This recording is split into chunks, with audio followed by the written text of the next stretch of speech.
Master Club Residence, um lugar de aconchego, conforto e bem-estar, feito para quem quer aproveitar o melhor da vida ao lado das pessoas que realmente importam. Compartilhe momentos inesquecíveis no melhor do Bessa ao alcance de tudo. Master Club Residence. Vendas 3043-6282. Um empreendimento Construtora Renascer. Grupo Alex Filho.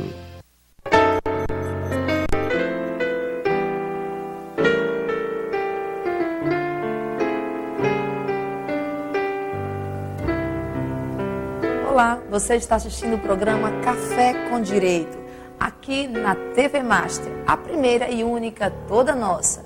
É o lugar onde você amplia o seu conhecimento jurídico e acompanha a evolução do direito. E o nosso convidado dessa semana é alguém que vai falar um pouco para você como anda a receita do estado da Paraíba. O nosso convidado é o secretário da Receita Estadual da Paraíba, o auditor fiscal Rubens Aquino. Seja muito bem-vindo aqui ao programa Café com Direito. Meus cumprimentos, Sheila, e meus cumprimentos também a todos que nos assistem. Estou à sua disposição. Ótimo. E o governo iniciou bem, para a gente que é da área tributária, com uma proposta que é interessante, que foi o Refis. E o Refis, ele foi dividido por etapas, de acordo com os benefícios, descontos, facilidades. E encerrou essa primeira etapa em fevereiro, que era com 100% de desconto na multa. Como é que está sendo essas adesões? Como foi essa primeira etapa? Como é que você poderia avaliar? É verdade. O Refis ele tem algumas versões. A primeira se encerrou no dia 28, na última segunda-feira, onde o contribuinte tinha a opção de fazer o recolhimento com redução de 100% de multa e juros e de 50% de atualização monetária. E outra opção à vista, que se encerra no dia 31 de março, que aí é 95% de redução de multa e juros e 40% de redução de atualização monetária. E aí tem a segunda opção com 2, 3, 4 parcelas, depois entre 5 e 12 e entre 13 e 24. E as outras versões vão diminuindo a redução. Aí cai para 90, 85, 80, 75 e 40% de multa e juros. E a redução da atualização monetária também vai se reduzindo à medida que as parcelas vão aumentando. Eu acho que a melhor opção, sem dúvida, é essa do dia 28 de fevereiro, que já se encerrou, e a do dia 31 de março, porque 95% de redução de multa e juros é algo bem interessante, e também de 40% de atualização monetária. Esse Refis tem alguns pontos assim, que eu considero interessantes, que conjugadamente eles oferecem uma situação bem favorável. A primeira opção, que seria 100%, que é algo muito interessante, também em relação a desconto de atualização monetária, que isso não é comum, há muitos anos que não se tinha uma opção de você pagar com redução de atualização monetária. Outro fato também importante é que se aplica o Refis para situações de até 31 de dezembro de 2010, quer dizer, fatos recentes podem ser contemplados no Refis. Então, esse leque de situações é que fazem esse Refis algo bem favorável, porque era comum em outros Refis você só poder contemplar situações de 2 anos anteriores, e agora você pode aplicar em situações recentíssimas, agora de 60 dias, 50 dias atrás. E como tem sido essa adesão? Os contribuintes têm se interessado, têm procurado. Agora a gente teve um problema em relação a essa primeira opção do dia 28 de fevereiro, porque a medida provisória só foi publicada no dia 18, numa sexta-feira. E aí tivemos praticamente uma semana para trabalhar e divulgar. E a informação em uma semana ela não consegue chegar tão rapidamente como a gente desejava. E tivemos, inclusive, problema até na nossa informática, porque a gente precisa fazer adaptações para essa sistemática de redução, porque nós já temos uma lógica de informática e aí você precisa adaptá-la à nova situação. E a gente só teve isso pronto praticamente na quinta-feira. Olha aí, entendeu? Que então o desconto de 100% ficou prejudicado no tempo. Ficou. Até porque o Refis ele tem suporte em um convênio. Esse convênio é via Confaz, que quem apresentou esse texto foi Goiás. Nós apresentamos um texto substitutivo, na prática a gente se incorporou ao convênio. E existem prazos dentro do Confaz que precisam ser atendidos. E o nosso prazo acabou na quinta-feira, dia 17. então só podíamos ter publicado a medida provisória realmente no dia 18. Então a gente teve uma limitação de prazo, não por nossa culpa, mas até por uma questão legal em relação ao convênio. Isso também atrapalhou um pouco. Mas temos março aí inteiro para que os contribuintes, né? Porque só diminuiu 5%, nada que inviabilize o interesse do contribuinte. E o senhor mencionou bem a questão do conhecimento. De que forma essa informação do Refis, ela chega até o contribuinte? Não pode, assim, correr o risco do contribuinte perder o prazo por falta de divulgação ou falta de conhecimento? A gente tem uma preocupação em relação à divulgação. Por isso que os coletores estaduais, que são os chefes das nossas repartições, foram orientados a convocar os contadores das suas regiões para poder passar a informação. E isso foi feito. Então, os contadores, que são as pessoas assim que têm um contato diário, né, com os contribuintes, já estão bem informados em relação a isso. Só que tem que dar um tempo para que essa informação chegue efetivamente de forma globalizada. E agora, em março, eu acho que vai ser possível que essa informação chegue efetivamente a todos os contribuintes que tenham interesse. Em relação ao Refis como um todo, o senhor acredita que foi alcançado, que está sendo alcançado o objetivo? Isso eu falo do senhor como uma pessoa técnica, em números, tem sido um retorno esperado? Sim, eu acho que o resultado tem sido bom. Só que, por uma questão de estratégia, a gente pretende fazer esse balanço ao final de março. Porque a gente tem observado que, por exemplo, as grandes empresas que têm débitos tributários mais relevantes, elas têm uma programação financeira.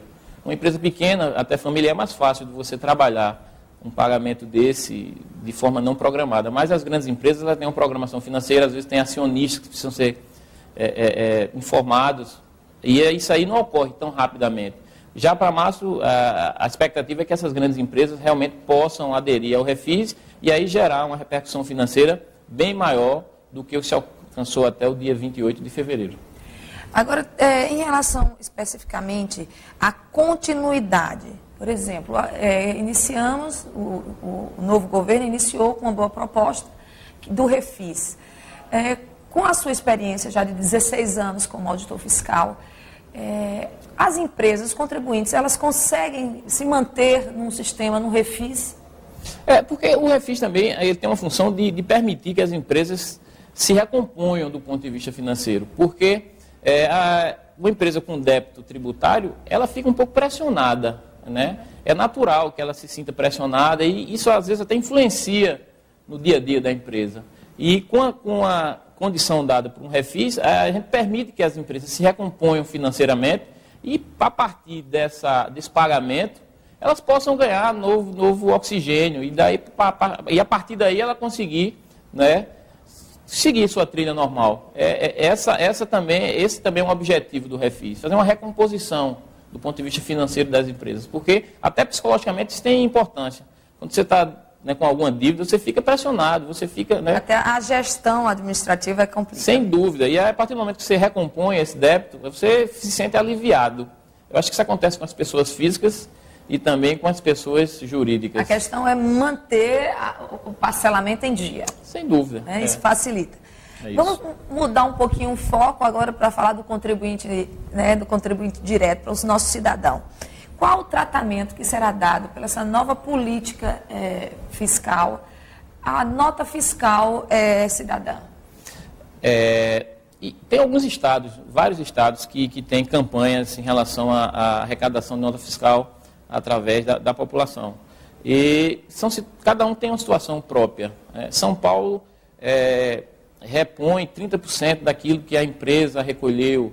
Ceará devolve 0,5% do valor total que o cidadão acumulou nos valores dos cupons e das notas fiscais. Cada estado tem seu arranjo próprio. Eu me lembro na época que eu sou baiana, que em Salvador havia a possibilidade de você trocar cupons por ingressos. Certo. Né? E uma coisa que é interessante, porque você acaba incentivando também o esporte local. É verdade. Em entrevistas pretéritas, se falou muito da nota fiscal cidadã daqui do nosso estado, da Paraíba, que já está toda organizada. A questão vai se dar esse foco para se colocar ela na prática aqui? A Secretaria está estudando qual o melhor arranjo para Paraíba. Terça-feira, 4 técnicos nossos, inclusive o nosso secretário executivo, foram para o Ceará para poder conhecer a realidade do Ceará. Estão voltando, inclusive, hoje, que a gente precisava ter informação mais concreta, mais forte em relação a isso. E eles estão chegando, provavelmente, hoje no final da tarde, e ele já vai me trazer como é a realidade do Ceará, que é um estado aqui no Nordeste, vizinho nosso, e provavelmente o modelo do Ceará possa ser adaptado aqui para Paraíba.